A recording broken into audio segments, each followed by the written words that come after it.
Welcome to the Middle Mike channel. Just want to make a quick video talking about a few things that are on my mind today. I was basically watching Twitter all day today, mainly for two things.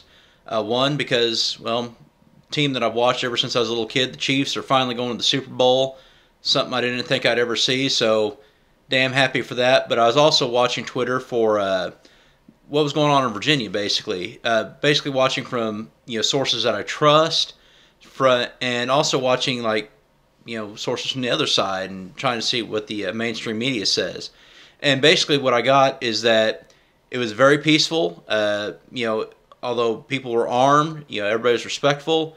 It was a very diverse crowd. I mean, you had Black Guns Matter, you had Pink Pistols, you had various LBGT firearms organizations there.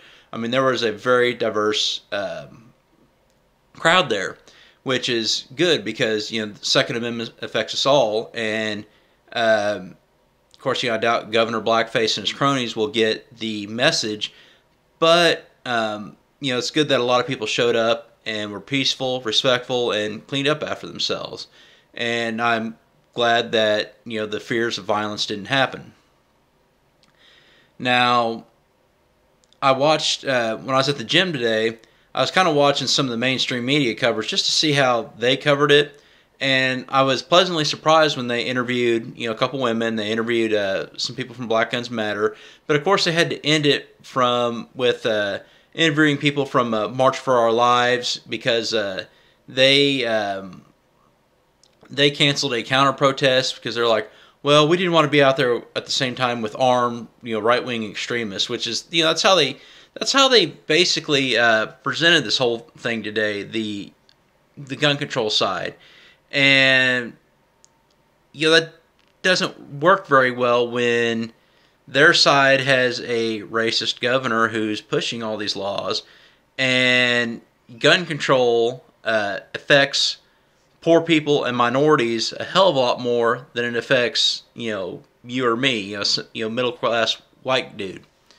So I'm glad to see that today went well.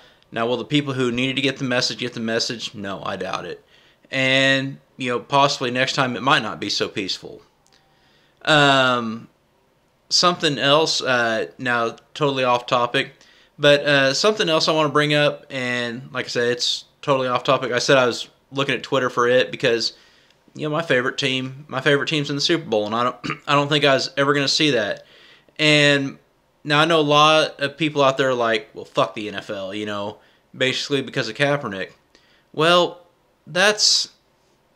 people talk about divide in this country, and yes, sports are an opiate for the masses. Well, people in Kansas City area are pretty damn high right now, and that's actually a good thing.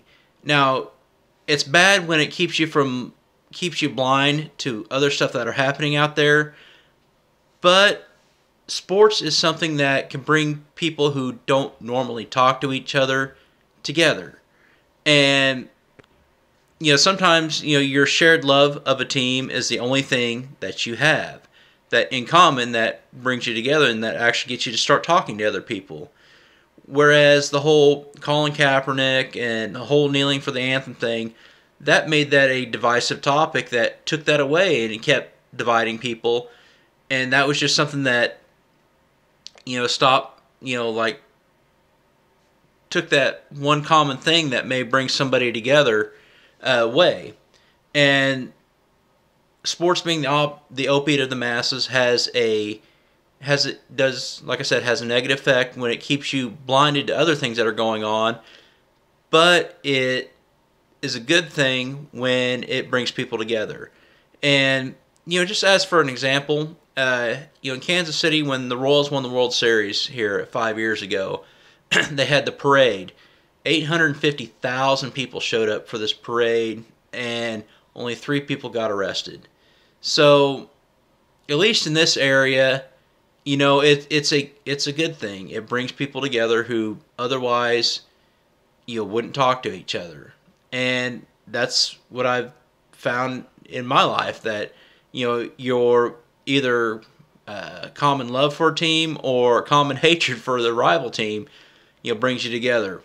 Of course, when the Chiefs won yesterday, my wife was like, "Oh shit, you're not going to touch this thing now for another 2 weeks, are you?" Because she's been really on to me to trim this, and it is getting kind of gnarly, needs to be trimmed, and it'll probably end up having to get shaved off pretty soon because I imagine I'm going to have a fit test at work at some point. But anyway, I just wanted to talk about a couple things, Virginia, and talk about don't dismiss sports. Don't, because a lot of times that brings people together, and that helps you. Maybe once you become friends with somebody, you can talk about other things and learn from them, and they can learn from you. And it happens to be the Chiefs playing against the 49ers, and you can actually, this is me encouraging you, Patrick Mahomes has kind of brought the league back. Humble guy, it always shows him praying on the sidelines, praying in the end zone, going against a team, the 49ers, who, that's where Kaepernick was. Their ownership is very pro-gun control, and they play in Levi's Stadium, which is a very gun control, whereas, the Kansas City Chiefs are kind of a good, humble, family values team. So, that's maybe something I can encourage you to root for. So anyway, thank you for watching, and as always, have a great day.